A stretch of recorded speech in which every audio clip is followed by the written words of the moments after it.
बड़ा चोलिया में होता गुदगुदिए राजा।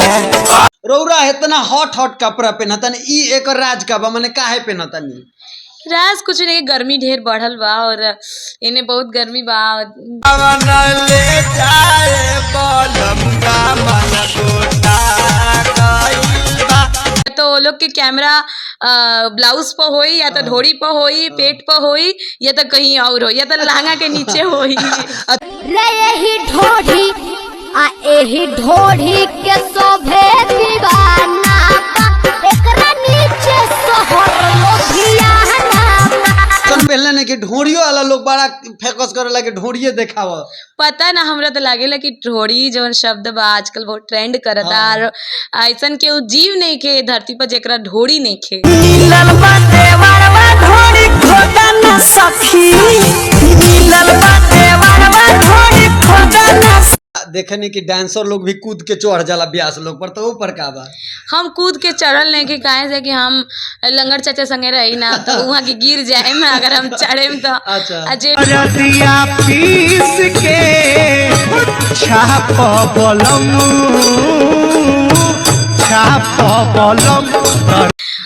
दूगो बॉडीगार्ड अपने लागे इन लोग ता हम चढ़े तो शायद जौन बचल कुचल बा वो टूट जाई तो उससे अच्छा बा हम दूरे रही।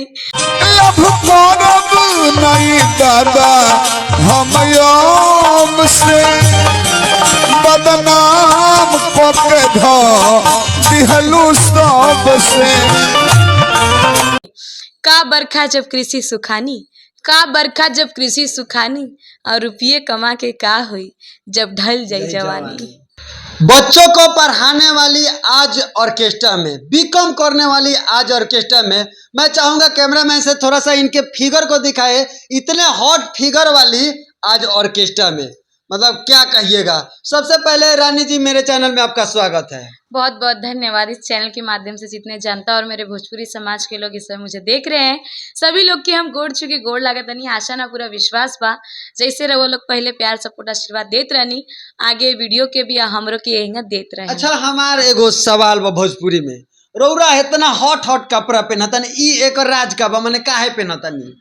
राज कुछ नहीं, गर्मी ढेर बढ़ल बा और इन्हें बहुत गर्मी बा और हम अपना मुंबई कल्चर में जैसन रहल बनी। अच्छा। गर्मी के माहौल में ऐसे गर्म जलवायु में रहल बनी और न तो इन तो बारिश भी नहीं की होता। हमारे मुंबई में 15 दिन से लगातार बारिश होता। अच्छा हमार एगो सवाल बा कि बिहार में रौरा भी बानी आ इतना हॉट कपड़ा पहने तो लड़का देख के कहीं न बिगड़ जी तो तरौरा क्या करे? काहे खातिर? अरे अच्छा हमरा कपड़ा पहले से लोग बिगड़ जाये? बिगड़ते बाटे ऐसे तो हो ही नहीं के सकत। अरे बिगड़त बाटे, मान ली कि ऐसा वैसा देखाए हम नजारा तो बिगड़ी लोग ना।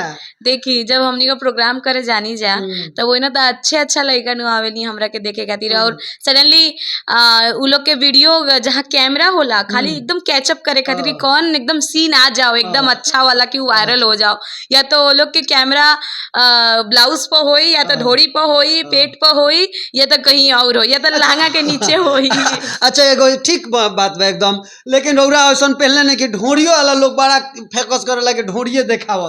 पता ना, हमरा तो लागेला कि ढोड़ी जवन शब्द बा आजकल बहुत ट्रेंड करता। और ऐसन के जीव नहीं के धरती पर जेकरा ढोड़ी नहीं खे। इंसान में अगर देखल जाओ तो सब के ढोड़ी बा, तब वो पता नहीं बिहार में इतना ढोड़ी के काहे ट्रेंडिंग चलता, ट्रेंड चलता। रौरा ढोड़ी देखावे नहीं कि हम तो साड़ी पहनी ना तो लौकबे करेला काहे से कि हम जैसन डांस करी ना वैसन फील भी देनी।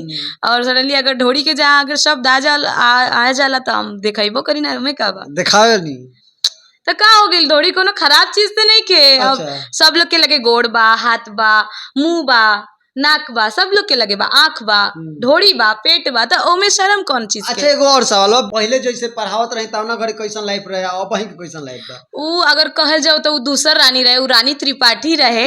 और जन अब जो लॉकडाउन के बाद हम भइल बानी वायरल होखला के बाद तो ई रानी राज बाड़ी। तो इन दोनों में बहुत जमीन आसमान के अंतर बा। उ रानी जोन रहे एगो कल्चरल रानी रहे, एगो हिंदू सभ्यता के लेके चले वाली, और ई जोन रानी बड़ी ई एकदम कहीं आग लगावे वाला अपोजिट रानी। अच्छा कहल जाला जमीन आसमान के फर्क बा कि ना एमे ओमे मिले वाला बा ना ओमे एमे मिले वाला बा। अच्छा एगो और सवाल बा, रौरा दुगोला में जानी, दुगोला में कहीं ना कहीं देखल जाला कि अश्लील शब्द ज्यादा बोलल जाला, कुछ वो बोल दियाला, ओ पर का और विचार बाटे? वो अश्लील अगर होला जो न वल्गरिटी होला में ऐसा कोनो बात नहीं कि वो एकदम केहू के फोकस करके बोले खातिर बा चाहे केहू के ताना मारे खातिर बा, ऐसा कुछ नहीं के उ जौन बा एगो हंसी मजाक इंजॉय एंटरटेनमेंट बा। कहीं से कि ब्यास लोग के यही खातिर बोलावल जाला इंजॉय करे खातिर एंटरटेनमेंट। जैसे तराजू के कोनो पलरा हमेशा बराबर होके के चाहिए, ऊपर नीचे ना। तो वही जैसे उ ब्यास अगर दू बात बोलले बानी तो हमनियों के उठ के कुछ बोले के बा, अगर वहाँ के कुछ बोलले बानी तो हमनी को जवाब देवे के बा। एगो और ही सवाल बा, देखे नहीं कि डांसर लोग भी कूद के चढ़ जाला ब्यास लोग पर, तो ऊपर का बा? हम कूद के चढ़ल नहीं कि काहे से कि हम लंगड़ चाचा संगे रही ना तो वहाँ के गिर जाए में अगर हम चढ़े तो। अच्छा। जे लोग करे नहीं बहुत अच्छा की बात बा कि राउर बोझ हुआ के संभाले, चाहे वो ब्यास जी बानी चाहे, लेकिन वो एक देखल अच्छा, जाए एगो मतलब हंसी वाला बात बा, मान ली कि रउरा अभियंता जी पर कूद के चढ़ गनी, अभियंता जी का हाल होई? ना कुछ ना होई, जैसे कि अचानक कब दूसर बात होला, लेकिन वहाँ के हम हमेशा एक गुरु के तौर पे मनले बानी। आ कबो ये फील नहीं किया हमरा मन में कि हम ऐसा ना ना ना एगो कबो ना करें, काहे से कि हमार भार वहाँ के ना संभार पाए, वहाँ के दूगो बॉडीगार्ड अपने लागे इन लोग ता हम चढ़े तो शायद जौन बचल कुचल बा वो टूट जाई, तो उससे अच्छा बा हम दूरे रही। हम जौन जितना में हमार कला बा हम उतना में दिखाई, अपन आर्ट दिखाई।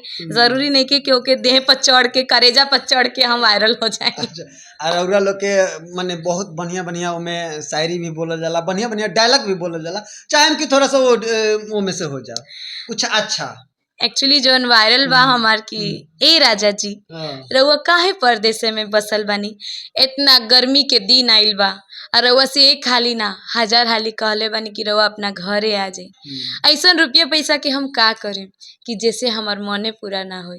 ये एगो बिरहन औरत के डायलॉग बा, केंग एगो पति से बात करेली जब वो परदेसे चल जाला लोग तो उहे एगो डायलॉग बा, ओमा हमार शायरी बा कि का बरखा जब कृषि सुखानी, का बरखा जब कृषि सुखानी, और रुपये कमा के का हुई जब ढल जाई जवानी। वाह।